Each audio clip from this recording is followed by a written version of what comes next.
So thank you for that introduction. As was said, I'm Jackie and I'm from Tuberous Sclerosis Australia, or having the tongue twister again, I'm going to say TSA from here on. And we are currently just rebranding ourselves as TSA because we know people have trouble saying those words. I'd like firstly to very much thank Helen and the rest of the committee for inviting me here today. It's really fantastic to be able to come over and share a bit of time with you all, so thank you very much. And I know that TSC New Zealand, like TSA, wants to do everything it can to improve the lives of people living with TSC. And really, that's what my little discussion or my little talk is about today, and then I'm going to get you guys to do some work. So yeah, you're only going to get to listen for a little time now, I'm just warning you.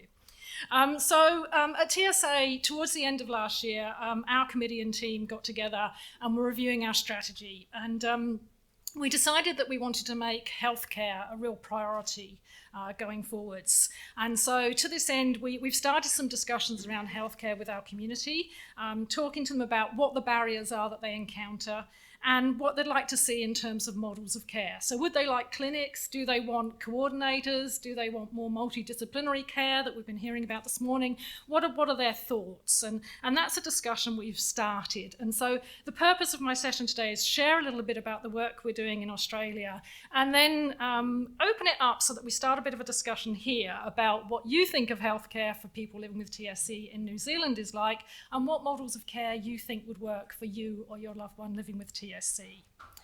And what we're going to do after I've shared a little bit about the work in Australia is split into some small groups so that you can have those discussions and hopefully come back and share some really great ideas. We've set ourselves in Australia as part of our strategic review the challenge of working to support models of multidisciplinary and coordinated care for people living with TSC in Australia. It's a very lofty ambition. And even when we set it, I did say to the committee, you do realise we don't know how we're going to do this, don't you? And they said, yeah, that's fine. We'll work it out as we go along. And that's basically what we're doing. We're saying, look, things aren't good enough as they are. We know there needs to be some change, and we'll try and work on it. So, oh, by the way, those were two of our lovely, I don't know how to go back, so those were two of our lovely members of our community in Australia. Now, I'm feeling pretty good because a lot of the slides I've got have been used by lots of the wonderful healthcare professionals we've heard from this morning. As everyone in this room knows, TSC affects a whole range of different organs in the body, and it can, as we've already heard this morning, and as you all know already, it can, affect everyone so differently.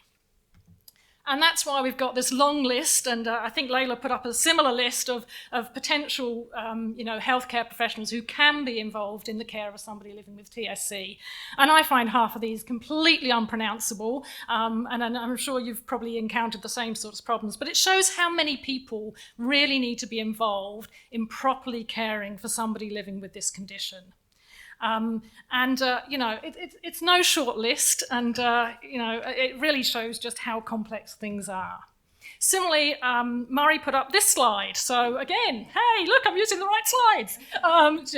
This one shows, as he very adeptly talked about, so I don't need to, how TSC can change over time. And we know that it can and often does change over the lifetime of a person. So existing symptoms like the size of a tumour may change, and completely new symptoms like something like LAM in women as they age can emerge. And it's these things, it's the complexity of TSC, it's the fact that these symptoms change over the lifetime of a person, mean that surveillance and monitoring of what's going on is just so critical. And I know you've heard it already this morning, but I really just can't stress it enough. We end up with people phoning our nurse and saying, oh, well, I was going along okay. I knew I had TSC since I was about 15. And now I'm 38, and no, I hadn't had any scans, but I've just had one, and things are way out of control. And you're like, oh my goodness. And of course, we do what we can to help these people. But the real message we want to get across is you've got to have the surveillance and screening. You've got to know what's going on. And it's only through that surveillance and screening that you can get the intervention as early as you need it.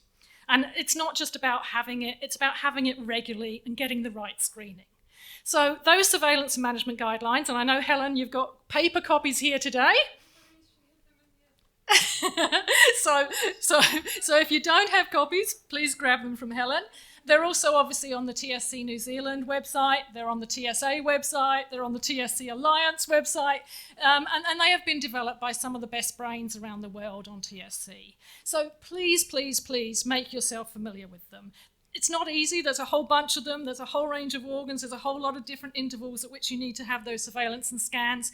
And as Murray talked about with regards to the kidneys, there's even a different range of scans and surveillance that you may need. But being really familiar with those guidelines and making sure that you or your loved one is actually following those and getting the scans and tests you need is really critically important to getting the help that you need. And, you know, as many of our speakers who know far more about this condition than I do know, getting that intervention, getting those mTOR inhibitors can make a really significant difference. And getting them as early as you can is really critical in that. I'm just taking a breath. Oh, sorry, I didn't have the right slide up there. Okay, I'll try and remember. So look, I now want to talk, of course, it's easy to talk about getting surveillance and scans, and it's not always easy to actually get those things and get to see the specialists that you need to get to. Some of our community talk about it being a bit like the Holy Grail. You know, it's like they'd really love to do it, but they just can't do it. So what we started in Australia is just to have a bit of a discussion around what healthcare looks like around the country. And we've started mapping it out both for paediatric care and for adult care. And I'm not expecting you to read all of this. I'll give you the kind of high level. And this is a high level map anyway, but I'll just kind of give you the high level in a moment. Effectively, for paediatric care, we have we're very lucky to have two TSC clinics, one in Brisbane and one in Sydney. The people who go to those TSC clinics largely report a really positive experience. So what happens is they go along for a day and they see a whole range of different clinicians. So they see a geneticist, they see a neurologist, they see a nephrologist, they see so I've lost my ologist, they see a dermatologist, they see a pediatric psychologist. And effectively that team is managing their child's care. So people who go to those clinics, whether it's Sydney or Brisbane, largely report that they feel that they're getting a really good level of management, that these clinicians are talking to each other, that somebody's actually coordinating that care, which in the case of Sydney is generally the geneticist, and in the case of Brisbane is generally the neurologist. But somebody is actually saying, okay, we've looked at your child, we've done the scans and surveillance, this is what's going on with them, and this is what we recommend, and then we're going to follow up on that in whatever the time frame that they think is appropriate is. So people going to those, what we call multidisciplinary clinics, generally report a really, really good experience of them. Unfortunately, of course, they're not everywhere in Australia. So, you know, while I can talk to people in Sydney and Brisbane and they may be very happy with the levels of care, if I start going around the country and talk to people in Adelaide or even in sort of some of the more rural or remote areas, or dare I say go over to WA, the situation's very different. There it's much more, oh, well, look, we might see somebody who's good, but that's the neurologist, but we don't know who to see about this. There's no psychologist here. Oh, there was a dermatologist, but now they've moved. It's, you know, it can be a pretty sorry story, to be quite frank. And that's particularly true in WA, where, for instance, those EEGs that I think it was Claire mentioned this morning that are needed just weren't happening for 2 years there. So a lot of the families there have actually been flying over to Brisbane to the children's clinic. I mean, that's a hell of a distance. And, you know, it's just not a good model, to be honest, to think of people flying that distance. And that's if they can get into the clinic in the first place, which is a whole nother battle, of course. So we've also mapped this out for adult care. And we've had a lot of comments over time from adults living with TSC that, you know, their care is possibly even more fragmented and less coordinated. Layla talked about the clinic that we have now set up in Westmead, which is fantastic in Sydney. And you know, that clinic is doing a lot of good. As she said, it's seeing about 50 people a year now. It has on board a neurologist, a nephrologist, a dermatologist, a geneticist. It refers people to a lung physician in another hospital. It doesn't have a psychologist or psychiatrist. And it also, critically, doesn't have a coordinator. So the person who's actually coordinating those appointments is a qualified neurologist, can never say that word, you know the one I mean, the doctor for epilepsy. So the fact that she's having to coordinate that for these people and take up her time with that, it just doesn't make sense, quite frankly. So we've started some discussions, particularly with her and her team, around, well, what could be a better model? And obviously what they would really like to see is a clinic coordinator who can do that work for them. And now, we in Australia, and I think Layla sort of held out Westmead as a sort of, an example to follow, and talked about, those clinics in the UK and the US. And it's obviously a very popular model. And I think in Australia, it's a model that a lot of our population do favour. They would love, and feedback we've had is, we'd like a multidisciplinary coordinated clinic in every state and territory, please. It's a big ask. But, that's something we have put on our radar as something we'd like to aim for. But there's also, other views as well. Some people sort of say, well, look, that's all very well, but I don't live anywhere near Brisbane and Sydney at the moment where there are clinics. There's no care for me pretty much, or it's very fragmented. And if I live in rural and remote place, then even if there were a clinic, I could be miles and miles away from somewhere, and it could take me hours to get there. So there's kind of lots of different voices coming to this whole discussion. So some people are saying, what we really want is not necessarily the multidisciplinary clinic, but we want coordinated care with multidisciplinary specialists. So we want to have all those people involved, and we want it to be coordinated.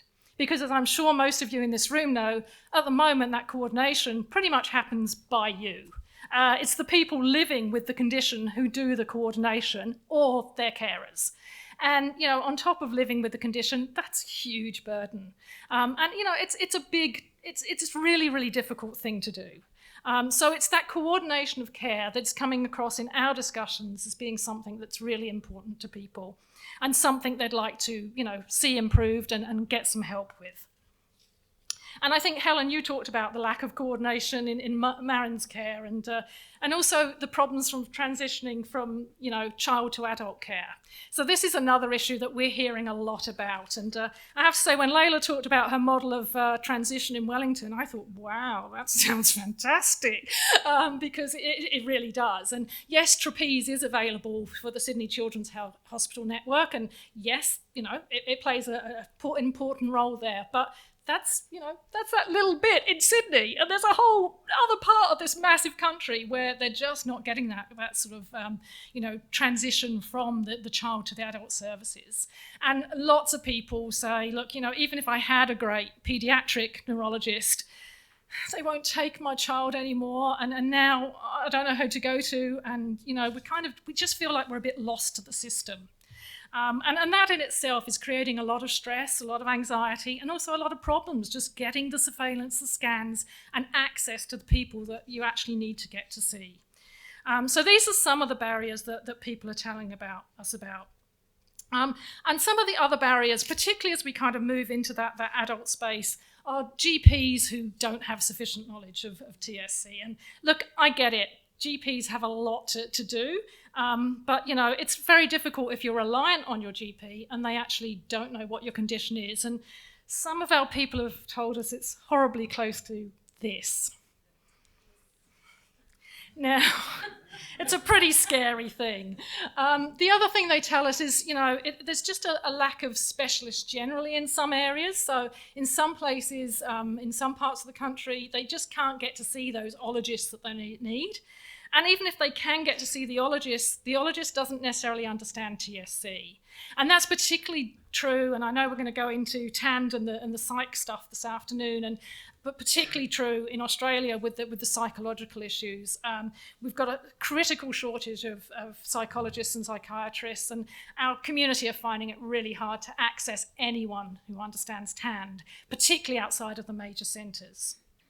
And of course, it's that need for multiple appointments in what can be many locations can take an excessive amount of time and energy, and especially when disability is involved. And it can also, of course, be prohibitively expensive. And these are the sorts of things that our community are telling us as we go through these discussions and find out more about their lived experience of the healthcare system in Australia. And again, unfortunately, some of them tell us it can feel like this. So it's kind of good that they've got a healthy sense of humour, but obviously healthcare is no laughing matter. And so we've started these discussions and we've started to talk about, well, what are the models of care that you think would work for you? Here are some of the ideas that are being put forward. So we've talked about the multidisciplinary clinics and this idea of having them in every state and territory. And some people are saying, well, why couldn't it be a combined child and adult clinic? Does it have to be separate? Yes, you could have different healthcare professionals managing, but could it be one clinic? And I know there's a rare disease clinic has been set up in Western Australia, and so we're talking to them about, well, could they actually dedicate some space where we might be able to have an adult and child TSC clinic? It's a very preliminary discussion, but you've got to start the discussion somewhere. Also talking about local GPs coordinating care, making those appointments for scans and screening. And this is a model that the team at Sydney Children's, who have kind of drifted into adult care because there's nobody else to do it before Westmead set up, they're favouring that model where the GP manages the patient and obviously is local and really doesn't refer them to see somebody else unless something shows up on a scan, and then, or in a blood test, or something, but some cause to actually refer them to somebody. And for many people, that model seems to work quite well as well. And the other thing people have been suggesting is possibly some form of telehealth model. I don't know what it's been like here since COVID, but certainly in Australia, telehealth has been, massively popular, and particularly with many members of our community who said, takes the stress out of the travel to the hospital, sitting there for hours. They just call me, we have a conversation, I can do it when I've got a clear space, and, it can work much better. So there's also ideas around, can we do something with telehealth to coordinate things for patients? Now, look, we don't have answers, we just started to raise questions. And these are some of the ideas that are starting to be put forward. And I'm not suggesting that making change to a system is going to be easy. It's not. I mean, it's really, really difficult. But we figure if we don't start somewhere, then we're definitely not going to get change. We can at least try. And getting the TSC clinics in Sydney and Brisbane took a huge amount of commitment, particularly on the part of the healthcare professionals there. They were the ones who went into hospitals and shook and said, no, this isn't good enough, we need a space. They gathered their colleagues together and said, well, will you come into the clinic if we get somewhere? They even had to get members of our community to write letters of support. But they managed eventually to get those clinics set up. And it's a similar story both for adults and for children. Of course, there's still issues. So, Sydney Children's, even though it was set up in the 1990s, has only just in the last couple of months got a coordinator for that clinic, a paid coordinator. They've been having to do it amongst the team, and it's been the geneticists who've taken on that role. Now they've got a paid coordinator, which is great, but kind of should have been a bit of a no-brainer, quite frankly. So look, we're not saying it's easy, and we know, and I had a very brief discussion with Layla, and we mentioned that word money and funding. And of course, yes, it does take money and funding, as well as will and commitment. But we kind of want to start somewhere. And what we're doing in Australia is just kind of getting a feel for, well, who wants what?